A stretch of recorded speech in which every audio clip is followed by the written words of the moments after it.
그래서 이 문제를 다시 짚고 가야 되겠다. 그렇게 이제 생각하는 겁니다. 여러분, 이런 시간에는 집중해서 들어야 됩니다. 왜냐하면 우리 기독교의 가장 중요한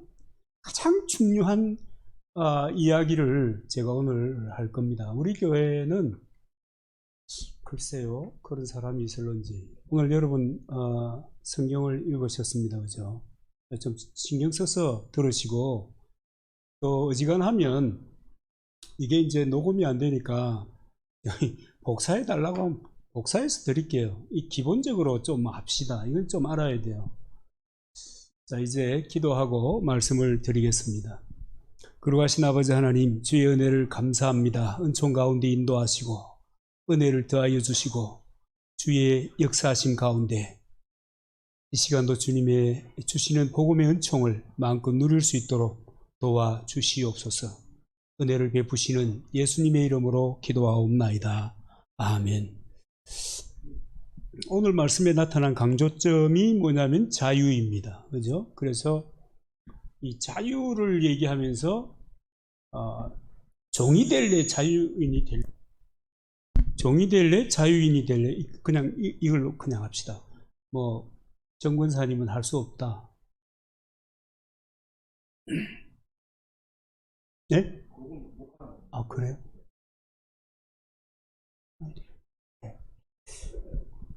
그래서 성경은 얘기합니다. 다시는 종의 멍에를 매지 말라 그랬습니다.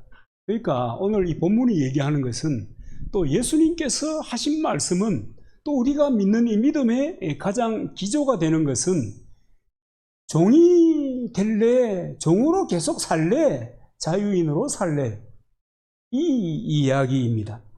예수님이 누가복음 4장에 보면 이 세상에 오셔서 사역하시는 그 목적에 대해서 얘기하는데, 포로된 자에게 자유를, 눈먼 자에게 다시 보게 함을, 눌린 자를 자유케 하려고 라고 하는 이 말씀을 시작으로 예수님의 사역이 시작되게 되는 겁니다. 예수님께서 오신 것은 자유케 하기 위해서 예수님이 이 땅에 오신 것입니다. 뭐로부터 자유하는 겁니까? 죄로부터 자유하는 거지요. 그 다음에 양심의 고통에서부터 자유하는 거지요. 율법으로부터 자유하는 거지요. 사망의 권세로부터 자유하는 거죠. 이 자유를 선포하시기 위해서 예수 그리스도가 이 땅에 오신 것입니다. 그러면 사도 바울은 왜 이 갈라디아 교인들에게 이 자유를 강조하고 있는 것입니까? 그때 대부분의 갈라디아 교인들은 유대인 출신들입니다. 그러니까 유대교의 신앙과 유대교의 문화 속에서 예수 그리스도를 받아들인 사람들입니다. 그러니까 이 사람들은 늘 생각하기를 우리가 예수 믿어. 그래, 믿어야 돼. 그런데 예수 그리스도를 믿음으로 우리의 구원이 시작되지만 마침내 할례를 받아야 그 구원이 완성되는 거야. 그렇게 주장했던 겁니다. 여러분, 그 사람들이 얘기가 설득력이 없냐? 이 설득력이 얼마든지 있습니다. 그러니까 개괄적인 전체적인 그림을 갖지 못한 사람들이 볼 때는 혹할 수 있습니다. 왜냐하면 하나님께서 아브라함을 하나님의 자녀로 삼으셨잖아요. 하나님의 사람으로 삼았어요. 믿음의 조상으로 삼았어요. 그런데 그 아브라함도 할례를 받았고 그 이후에 모든 사람들도 할례를 받았고, 누가복음 2장에 보면 예수님께서도 난지 8일 만에 할례를 받았고, 예수님의 사도들도 한결같이 할례를 받은 사람들입니다. 그렇기 때문에 예수를 믿는다고 해도 봐라, 역사를 봐라, 역사를. 모두가 할례를 받았지 않느냐. 그러니까 우리도 할례를 받아야 된다. 그런 이야기들을 갈라디아 교회 교인들에게 전파한 것입니다. 그래서 이 사람들이 구원의 조건, 율법을 준수하고 할례를 받아야 된다. 우리 예수 믿지만은, 지금 여러분 우리들도 사실은 그런 생각을 하는 사람이 많습니다. 우리의 기독교의 우리나라의 정서적인 바탕이 유교입니다. 유교. 유교는 무엇을 강조합니까? 인간됨을 강조하잖아요. 인간됨을 강조하는데 그 강조점의 초점이 이에 모아져 있는 거예요. 그러니까 우리 이 나라 사람들은 자연스럽게 예수 믿으면 구원받지. 그런데 저렇게 개차반으로 살아가지고 제 맘대로 살아가지고 사람들에게 상처 있는 대로 다 주면서 살아가지고 저게 어떻게 구원받을 수 있냐, 이런 생각을 하게 되는 겁니다. 사람들은요, 자기의 의에 초점을 맞추고 세상을 보고 세상을 분석하는데 아주 익숙합니다. 그런데 믿음은 하나님의 의에 관한 겁니다. 구원은 하나님의 의에 관한 것입니다. 차별이 없는 하나님의 의를. 그러니까 우리 수준에서 자꾸만 이 구원의 문제를 이해하려고 하니까 복잡해지는 겁니다. 지금 우리들은 예수님을 믿음으로 십자가의 공로를 힘입어서 구원이 주어졌습니다. 구원을 위해서 제가 늘 강조했지만 아무것도 우리가 구원을 위해서 할 수 있는 것도 없고 할 만한 것도 없습니다. 아무런 영향력을 미칠 수가 없습니다. 여기에 여러분 아무런 이론을 제기할 수가 없어요. 그런데 이렇게 얘기할 수 있습니다. 그러면 됐다. 예수님이 오시기 전에는 그럼 어쩐단 말이냐? 예수님이 오신 이후에는 우리가 예수 그리스도의 십자가의 구원 사역을 믿음으로 말미암아 구원을 얻는다고 치자. 그러면 예수님이 안 계실 때는, 그분이 오지 않았을 때는 그러면 어떻게 되는 거냐? 그래서 사람들이 이제 예수님 오시기 전에 무엇이 그 시대를 지배했습니까? 율법이 그 시대를 지배했지 않습니까? 그죠? 그러니까 그 시대 사람들이 생각해 보니까 예수가 없었던 시절에 구원의 조건은 율법밖에 없다, 이렇게 되는 겁니다. 그래가지고 그 사람들은 율법주의 구원관이라는 것을 만들어내요.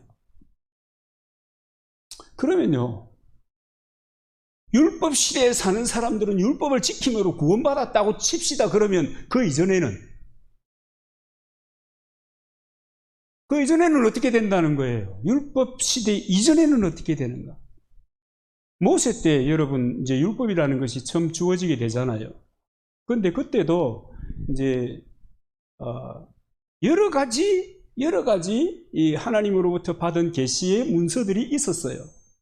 그것을 이제 정경화 작업이라고 하는 것을 통해서, 물론 그때도 마찬가지로, 그래서 이것은 모세의 율법이다 하고 이제 모세오경을, 토라를 이렇게 정리한 거예요. 이것이 하나님 말씀입니다. 그리고 율법을 이제 주어지게 된 것입니다. 그러면 그 율법 이전에 있었던 사람들은 어떻게 구원받아요? 율법 시대는 율법 지켜서 구원받았다 치고, 그럼 그 이전에는 어떻게? 그러니까 여러분, 율법주의 구원관을 도입하면 이 기독교는 굉장히 복잡해지고요.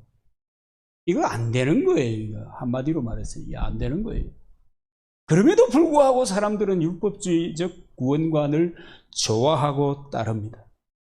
여러분, 우리가 분명히 알아야 될 것은 우리 하나님의 인간 구원이라는 것이 구약시대나 신약시대나 지금이나 또 모세 이전의 그런 시대나 아무런 상관없이 하나님의 은혜로 구원받는 겁니다. 하나님의 은혜로 구원받는다. 이것이 복음입니다. 그래서 복음이 복음되는 거예요. 여러분, 오늘 성경 말씀에도 보면 만약 너희가 율법을 지켜서 구원을 받는다면 그 율법 전체를 행할 의무를 가진 자라고 했습니다. 여러분, 율법이 몇 개나 되는지 아시잖아요. 613개라고 그래요. 다 합쳐보면. 근데 하라는 것이 248개고 하지 말아라는 것이 365개래요. 사람이 이것을 다 지킬 수 있느냐 없느냐 하는 이야기가 오갑니다만은 다 지킬 수 있어요. 어느 때 다 지킬 수 있어요? 여호와의 신이 충만할 때 다 지킬 수 있어요. 그러니까 무슨 말이에요? 날마다 여호와의 신이 충만했던 사람들을 성경에서 살펴보면 몇 안 되는 것 같아요. 그럼에도 불구하고 지킬 수 있다고 강조하는 사람들, 그런 사람들이 이제 등장하는 거죠. 여러분, 근본적으로요, 율법은요, 인간의 본성을 거스르는 겁니다. 하나님의 법을 따라 산다는 것 자체가 본성을 거스르는 거기 때문에 이 율법을 지킨다는 것이 얼마나 불가능해요. 어려워요. 365일 순간순간 성령에 충만해야 되는데, 하나님의 신으로 충만해야 되는데, 이게 쉬우냐 그 말이에요. 그리고 그런 사람들이 얼마나 될 것인가라고 하는 이야기입니다. 그러니까 하나님의 은혜가 먼저 우리에게 주어져서 우리의 구원을 주신 다음에, 그 다음에 그 구원받은 하나님의 사람들이 세상을 어떻게 살아가야 할 것인가에 대한 법으로서 율법을 우리에게 주신 것입니다. 그러니까 그리스도를 믿는 사람, 하나님의 은혜를 믿는 사람, 그래서 하나님의 자녀가 된 사람들은 기쁨으로 감사하는 마음으로 율법을 대하는 겁니다. 하나님의 법을 대하는 겁니다. 여러분, 이것이 대단히 중요한 겁니다. 뭐 좀 순서가 꼬인 것 같은데 이게 뭐가 그렇게 중요하냐? 여러분, 너무너무 중요합니다. 이제 여기서 또 질문이 있을 수 있습니다. 그러면 하나님의 은혜가 먼저 주어졌다는 것을 우리가 어떻게 알 수 있단 말이냐? 저는 이해가 안 되는 것은, 여러분, 교인들은요, 밥 먹고 이거 공부하는 사람이 아니잖아요. 물론 묵상하고 개인적으로 적용하면서 인생을 이렇게 주님 앞에 구별되게 살아가려고 노력하지만 이걸 밥 삼아 살아가는 사람이 아니잖아요. 그러면 이 문제에 대해서 뚜렷한 해법을 가지고 있어야 될 것 같은데 그렇지 못한 사람들이 너무 많았어요. 여러분, 이 은혜로 주어졌다는 것은요, 아브라함부터 살펴보면 돼요. 아브라함은 믿음의 조상입니다. 그렇죠? 우리도 믿음의 조상이라 그러고 유대인들도 믿음의 조상이라고 그래요. 그것에 대해서 아니다 한 사람도 없어요. 근데 아브라함이 어떤 사람이에요? 아브라함이 정말 율법을 잘 지키고 하나님을 기쁘시게 하기 위하여 일생을 구별된 삶을 살았는가? 그렇게 산 것 같아요? 아브라함 시대에는 율법도 없었을 뿐더러 아브라함의 아버지는 갈대아 우르에서요, 우상 장사를 해서 먹고 살았던 사람입니다. 그러니까 그 집의 아들은 뭐 하는 사람이겠어요? 뻔하지. 가업을 따라서 살았던 사람이에요. 그런데 그 아브라함에게 어느 날 하나님이 등장하셔가지고 아무런 조건이나 아무런 논의도 없이, 이야기하는 것도 전혀 없이, 야야, 너 본토 친척 아비 집을 떠나라. 그리고 내가 너에게 명하는 대로 가. 그리고 내가 너를 믿음의 조상으로 삼을게. 네가 또 너로 말미암아 하나님의 사람들이 하늘의 별과 같이 땅의 모래알같이 많게 될 거야. 가. 끝. 여러분, 동의를 구한 거 하나도 없습니다.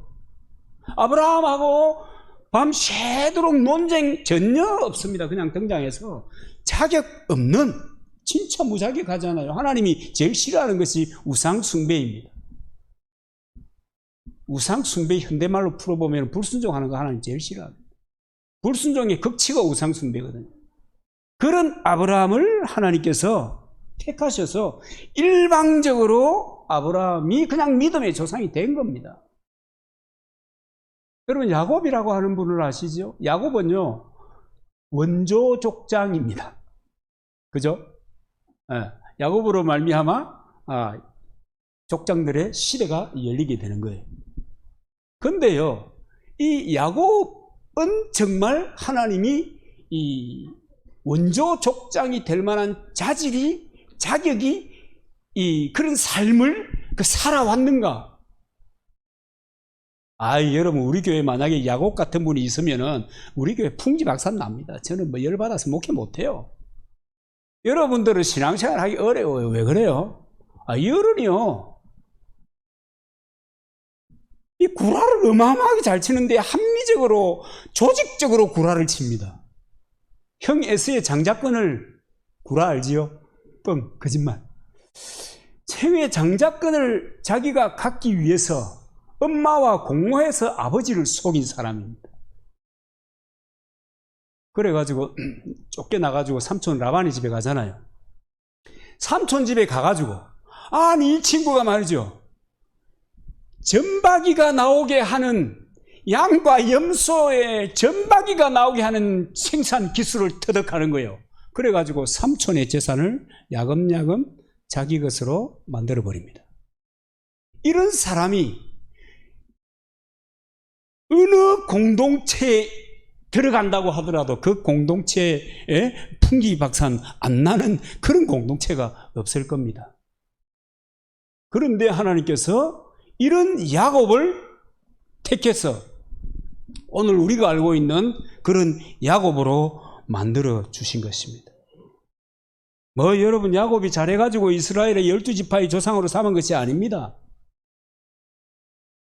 하나님의 의가 그에게 미쳤기 때문에, 그렇기 때문에 야곱이 12지파의 조상이 된 겁니다. 율법이요? 그건요, 조금 전에도 얘기했지만 구원받은 하나님의 백성이 어떻게 살아야 될 것인가, 이 죄악 많은 세상에서, 이 죄악이 관영한 세상에서 어떻게 살 것이냐 라고 하는 것으로 주어진 것이 율법입니다. 정말 야곱은 자기밖에 모르고 살아가는 사람 아니에요? 그런데도 불구하고 그에게 하나님의 은혜가 임하니까 사람이 달라지고요, 신분이 달라지고요, 인생이 새로워지는 것입니다. 그래서 로마서 3장 22절 24절에 보면 예수 그리스도를 믿음으로 말미암아 모든 자에게 미치는 하나님의 의가 차별이 없느니라. 모든 자, 내 눈에는 저씨 없으면 좋겠다죠, 저거 천당 가면 난 안 갈래, 뭐 이러고 싶은 그 사람에게도 마찬가지입니다. 모든 자에게 미치는 하나님의 의가 차별이 없다. 모든 사람이 죄를 범하였음에 하나님의 영광이 이르지 못하더니 그리스도 예수 안에 있는 구속으로 말미암아 하나님의 은혜로 값없이 의롭다 하심을 얻은 자가 되었느니라. 아멘이죠? 그렇습니다. 여러분, 우리도 여러분 어디 뭐 율법 잘 지켜갖고 예수 믿었습니까? 율법 잘 지켜가지고 구원받으신 분, 여러분 교회 나오기 전부터 율법을 내가 너무너무 진지하게 잘 지키면서 살았다. 여러분, 의미 없습니다. 은혜로 먼저 나를 구원해 주시고 하나님의 은혜가 먼저 나타나서 구원이 이루어지고 난 다음부터 율법을 공부하게 해 주신 것입니다. 하나님 말씀 공부를 위해서 뭐 하는 게 일주일에 한 번씩 모이는 거죠. 예배를 드리는 거죠. 또 이제 성경 공부 시간을 갖는 거죠. 지금은 바이러스 세상이 돼가지고 공부와 하여튼 간에 겸해서 가야 되기 때문에 상당히 복잡하지 않을 수 없습니다만 어쨌든 간에 말이죠. 여러분, 이스라엘 백성들이요, 애굽에서 430년을 살았어요. 이방 문화권, 이질 문화권에서 살았는데 그 문화권에서는 송아지를 하나님처럼 섬기는 거예요. 그런 곳에서 430년을 살았습니다. 그러니까 그 종교에 익숙해졌습니다. 그래서 그 금송아지 사건이 출애굽기에 나오는데요, 카이로 박물관에 가면 소가 우리를 먹여 살리는 신이다 라고 하는 개념으로 소머리에 면류관을 씌워놓은 게 있대요. 여러분, 남전도에나 여전도에나 개 좀 넣으세요. 개 좀 부읍시다. 우리가 뭐 돈이 많아서 소풍 가겠어요. 그럼 구경하러 한번 가봅시다. 하여튼 간에 제가 말씀을 드리면 말이 말같지 않은지 아무도 안 움직여. 그렇대요. 그렇게 서머리에 면류관을 씌워놓고 그 밑에서 예배 드리는 것들이 박물관에 가면 진열이 되어 있대요. 그러니까 그런 송아지 신앙을 자기의 삶의 신념으로 여기는 수준이 딱 되니까, 그러니까 어떤 일이 벌어진 줄 아시잖아요. 그 광야 생활 출애굽한 그 참 기가 막힌 상황 속에서도 금송아지 만들어서 우리가 경배하자 그러니까 가지고 있던 그 무치를 전부 다 끄집어내가지고 헌금하는 거예요. 그래가지고 그냥 뚝딱 금송아지, 뭐 어마어마한 금송아지 하나 만들어냈습니다.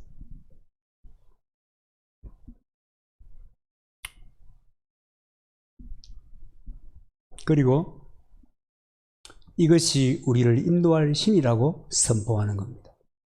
여러분, 이 신앙이요, 우리의 신앙이 자기의 삶을 이끄는 신념이 될 때 비로소 강력해지는 겁니다. 내 신앙이 내 삶을 움직이는 신념이 될 때 내 인생이 강력하게 세상 가운데 표나는 겁니다. 오지게 표나는 겁니다. 오지게 표난다는 말 아시죠? 네. 아주 영향력 있는 존재로 딱 드러나게 되는 겁니다. 그런데 이 출애굽한 이스라엘 사람들이 이 송아지 숭배하는 이 신앙을 430년 동안 전수받고 또 눈으로 보고 이렇게 살았기 때문에 그것에 몰빵을 하는 겁니다. 요새 말로 하면. 아니, 세상에 금부치 그거 다 내놓으면 뭐 먹고 살라고, 그죠? 있는 대로 다 내놓고 산 거예요. 그런 우상 숭배를 삶을 지탱하는 신념으로 만들고 사는 사람들에게 하나님이 은혜를 주셔서 그 불신앙과 우상의 소굴에서 해방시키시고 아브라함에게 약속한 이 가나안을 그들에게 주시면서 너희는 하나님을 섬기는 백성이 되라, 이렇게 얘기하는 겁니다. 그러니까 노예 생활 청산하고 430년 만에 비로소 이제 가나안에 들어오는 겁니다. 여러분, 가나안에 이제 들어가기 전에 모세가 고민이 생겼어요. 하나님께서 구원해 주셨지 않습니까? 어마어마한 능력으로 구원해 주셨는데 도대체 이 사람들과 함께 가나안에 가지고 어떻게 살아야 될 거냐. 그래가지고 홍해를 건넌 다음에 그 광야 깊숙이 시내산에 올라가 가지고 하나님 어떻게 하면 좋겠습니까? 우리가 이렇게 자만으로 인생을 살았는데, 아니 우리가 우상 숭배를 하루 이틀 한 것 아니에요. 보시잖아요. 송아지 숭배, 우상 숭배하는 것이 자기의 삶을 이끄는 신념이 되어가지고 그것 만들자고 하니까 전부 다 내놔가지고 금송아지 뚝딱 만들어내는 이런 백성들이 가나안 땅에 들어간다고 해서 달라지겠습니까? 우리가 어떻게 해야 되겠습니까? 여러분, 시내산에 그거 기도한 겁니다. 그 기도하니까 하나님께서 주신 것이 뭐예요? 그러면 너희가 가나안 땅에 가서 이렇게 살아라 하고 주신 것이 십계명입니다. 율법이라는 말. 세상에 어떻게 살 것인가? 험한 세상에서 저기 간영한 이미 세상이 장악하고 있는 문화, 그 상황, 가치의 상황 속에서 그리스도인들이 이 출애굽한 사람들이 어떻게 사냐? 요렇게 살아라. 그래서 율법을 주신 거예요. 여러분, 은혜로 구원이 먼저 주어졌어요. 구원의 은혜를 받은 하나님의 백성들에게 율법을 주셨는데 이 율법주의자들은 마치 이 갈라디아서에 나오는 이 할례당처럼, 이 사람들은 뭐 예수 믿고 구원 받았냐? 아니야. 할례를 받아야 구원이 완성되는 거야. 율법주의 구원관을 가진 이 할례당들, 이 율법주의자들. 지금도 율법주의자들이 기승을 부려요. 왜 기승을 부리는가 생각해 보면, 이 인간은요, 자기가 만족할 때 기분이 좋아요. 자기 의에 도취돼서 살 때 행복한 거예요. 죄가 그를 지배하는 동안에, 그건 뭐 변치 않는 진리예요. 그러니까 자기가 만족할 때까지 이 율법적인 행위를 강조하고 강조하는 거예요. 그 옛날이나 지금이나 뭐 다를 바 없어요. 그러니까 거꾸로 가르치는 거예요. 짬뽕이 되게 해서 가르치는 거예요. 저는 깜짝 놀랐어요. 아니, 리더들이, 성경의 교사로 부름받은 사람들이 자탑칭주의 종으로 공인받은 사람들 아니에요. 아니, 이 사람들이 기본을 버려두고 짬뽕을 해가지고, 그렇게 해가지고 그런 목회관을 가지고 그렇게 살아가는 거예요. 놀라고 환장할 노릇이 아닐 수 없어요. 교인들이 대부분 그렇게 생각하는지 몰라요. 그분들이 뭐라고 하는지 아세요? 자기가 평생 교회 다녔는데 이해가 안 되더라는 거예요. 그런데 율법주의 구원관을 딱 만나는 순간 이해가 되더라는 거예요. 할렐루야 이러면서 이제 나는 이렇게 산다. 그렇게 하니까 너무 좋아.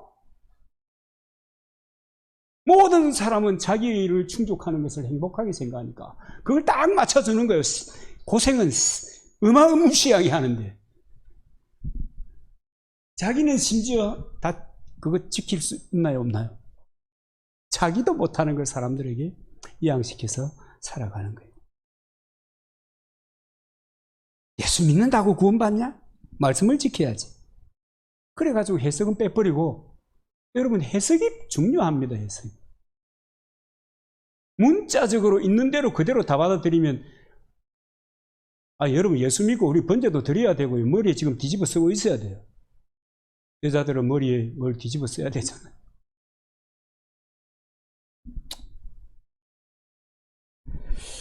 그런데요, 이 율법주의자, 율법을 강조하는 이런 사람들은 율법의 근본 정신에 대해서 좀 오해를 한 것 같아요. 율법의 근본 정신이 뭐예요? 자기를 살피는 겁니다. 그죠? 자기를 살피는 겁니다. 자기를 보는 거울이 율법이에요. 그런데 율법주의자들은 다른 사람들을 때려잡는 도구로 사용합니다. 그래서 그렇게 하지 않는 너희보다 내가 얼마나 우월하냐. 꼭 여러분 누가 생각이 나요? 이 복음서에 보면 거리에서 손을 들고 기도하는 형님들이 생각이 나잖아요. 우리는 이렇게 지키기 때문에 너희들과 다른 거야. 근데 그렇게 하는 교회들 보면 여러분 우리 교회 사람들은 신앙이 없는 사람이야. 그 사람들 입장에서 보면 이 예배당이 얼마나 화려한지 몰라요. 참 희한하다. 근데 그것 때문에 예수님하고 얼마나 그 율법주의자들하고 다툼이 심했습니까? 예수님의 제자들이 안식일 날 이삭을 잘라서 비벼 먹었어요. 배고프니까. 그걸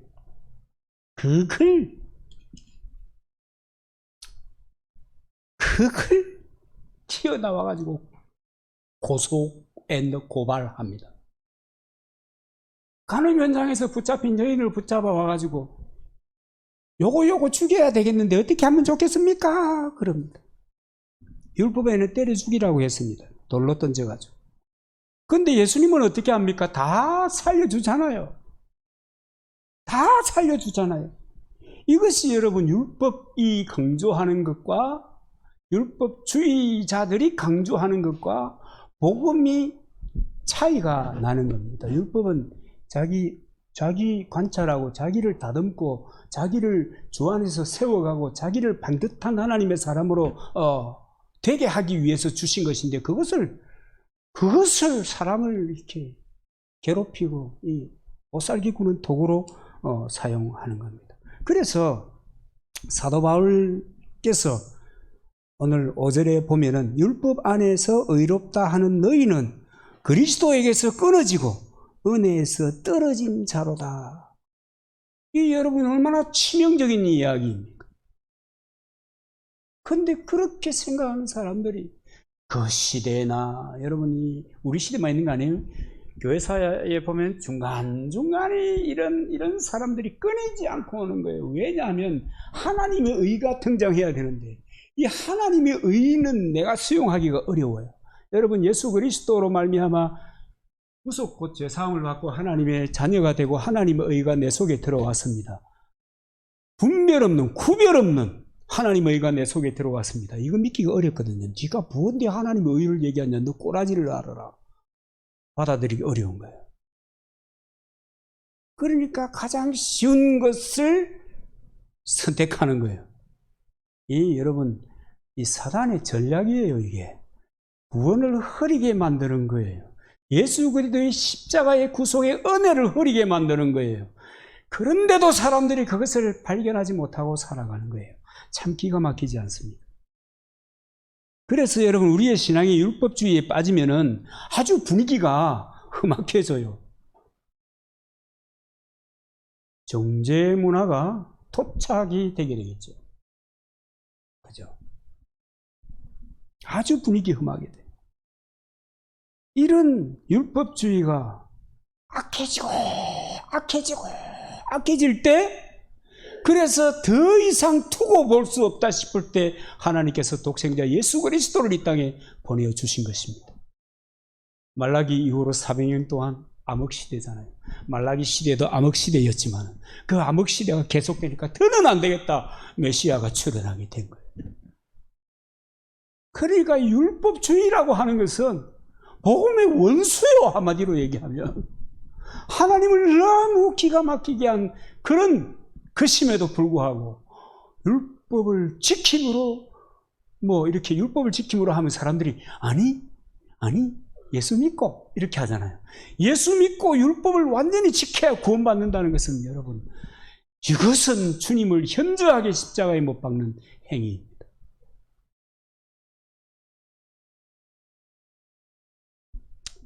지는 안 하면서 사람들만 덜덜덜 볶아요. 율법주의 구원관을 가지고 목회하면 저는 굉장히 좋을 것 같아요. 행복할 것 같아요. 왜냐하면 그 공동체에 제가 한번 가봤거든요. 주의 종이라면서 오 쏠쏠하더라니까요. 그거 아니에요. 그런 거 아니라고요. 그러니까 교인들은 해칠한 무덤과 같은 무거운 정신적인 짐에 눌려가지고 고통을 겪으면서 신앙생활을 하는 거예요. 그래서 사도 바울이 갈라디아 교회에 강조하는 거예요. 야! 또 종의 멍에를 맬래? 너희들 자유인이라고 그랬잖아.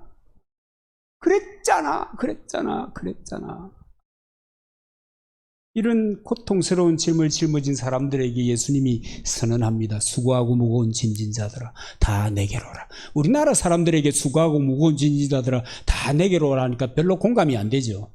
그 뭐 짜다리 그렇게 수고하고 힘든 짐 지고 간다고. 인생살이 원래 그런 건데. 그죠? 근데 이 유대 사람들에게, 특별히 유대의 피지배 계급에 있는 사람들에게 있어서 이것은 치명적인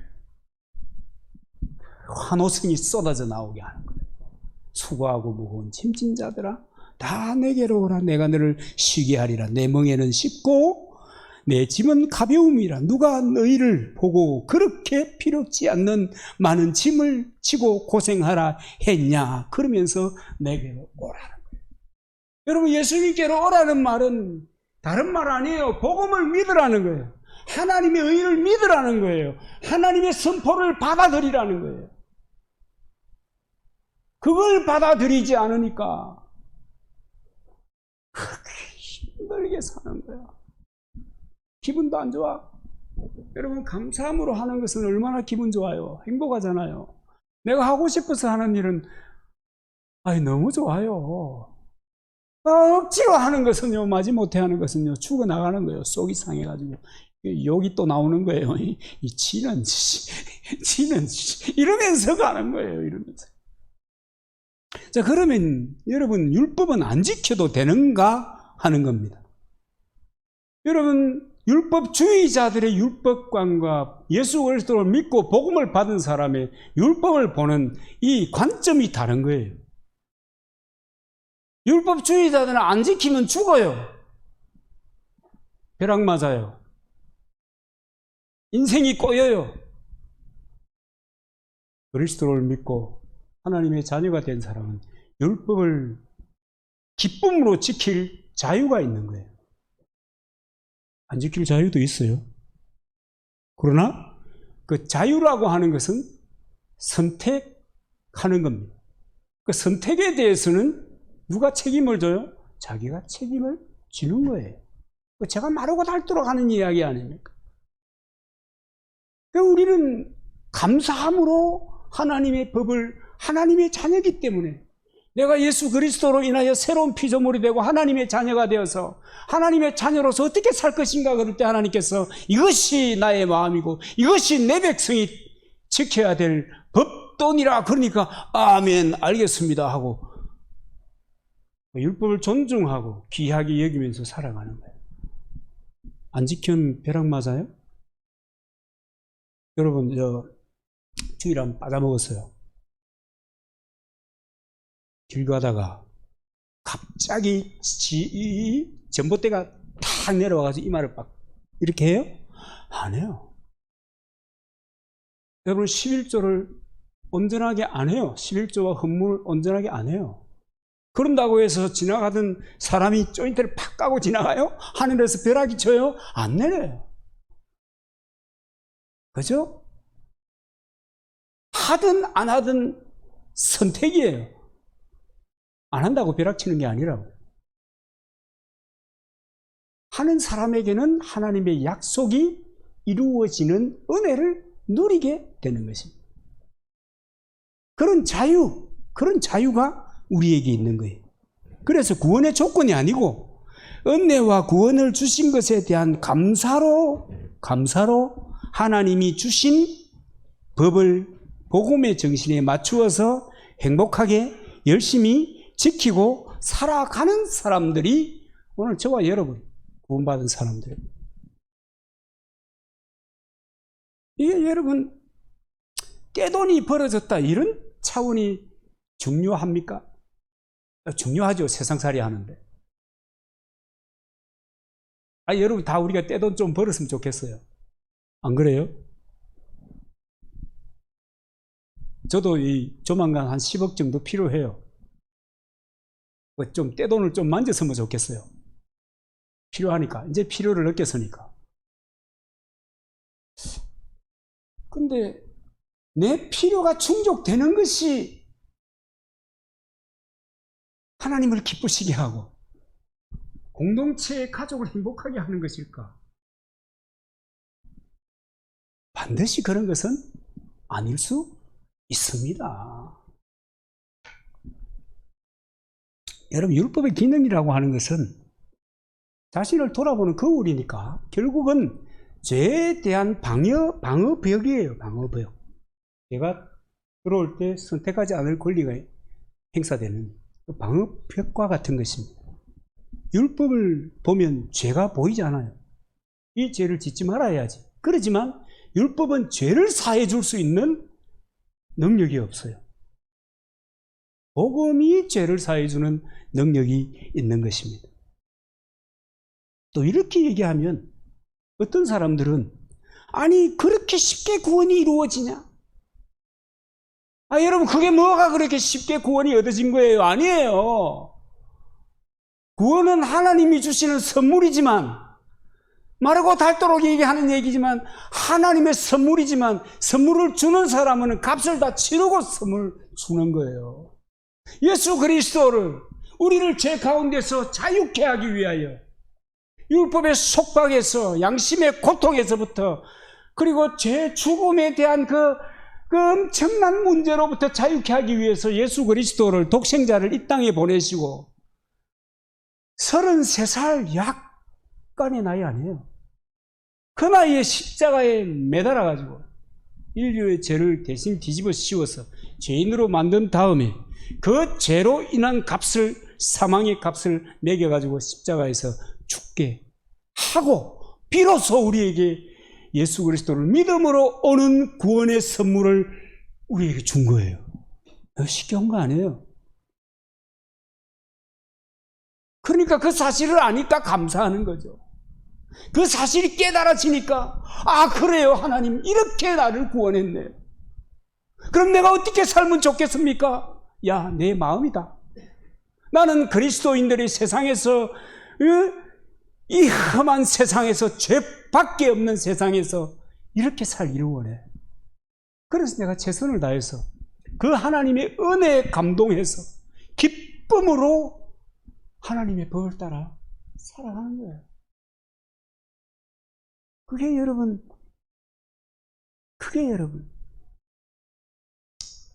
그래서 예수님을 통해서 구원받은 자의 짐은 가볍다. 예수님은요, 하나님이 인간이 되셨어요. 인간으로 오셔서 죄를 다 뒤집어쓰고. 여러분 구약의 그 속죄에 번제할 어린 양 여러분 생각이 나시잖아요. 그 양이 무슨 죄가 사람이 죄를 지으면 그 사람의 죄를 이 양에게 온전히 뒤집어 씌워 가지고 이게 죄된 양으로 만들어 놓고 제사장이 안수하는 거예요. 그리고 죄값으로 피를 흘리고 생명을 거두는 거예요. 그래서 그렇게 자기의 죄를 어린 양에게 전가한 그 사람은 이제 죄사함의 기쁨을 누리고 또 일상을 살아가는 거예요. 그 일을 누가 했냐? 예수님이 하셨다. 그렇기 때문에 구원은 주님이 주시는, 내가 아무것도 노력하고 애쓰고 힘쓰고 한 것 없지만 공짜로 주신 선물이지만, 그러나 그 선물은 경천동지할, 여러분 예수님 십자가에 죽으실 때 하늘이 까매지고 난리를 쳤잖아요. 그런 대가를 지불하고 우리에게 구원이라고 하는 것을 선물해 주신 것입니다. 그러니까 예수님이 단번에 온 세상, 오고 오는 온 인류를 위한 모든 죄를 짊어지고 속죄하는 방법으로서 십자가에 매달려서 죽어주셨기 때문에 그것을 믿는 자에게는 이제는 뭐라는 거예요? 자유다. 자유다. 어떤 사람은 이걸 에덴으로의 회귀다 이렇게 얘기하는 사람도 있어요. 왜냐하면 에덴에서도 선택할 수 있었잖아요. 자유롭게. 책임은 자기가 지고. 그래서 값없이 주어진 은혜에 대한 구원의 감사를 율법 안에서 우리가 열심히 노력하는 것은 언약의 성취를 믿는 사람들의 삶이기 때문에, 그래서 성경을 읽고 우리를 돌아보고 회개하고 우리를 정결케 하고 그렇게 살아가는 거예요. 그리스도께서 우리를 자유케 하기 위하여 자유를 주셨으니, 그러므로 굳게 서서 다시는 종의 멍에를 매지 말라. 나를 묶고 있는 모든 결박의 끈을 풀어서 하나님의 자녀의 자유를 노래하는 겁니다. 오늘 여러분 우리 이 찬양팀이 예수 결박 부셨도다. 그래요. 그렇게 결박이 풀린 것입니다. 그 결박이 풀린, 모든 결박 푸셨도다. 모든 결박이 풀린 거예요.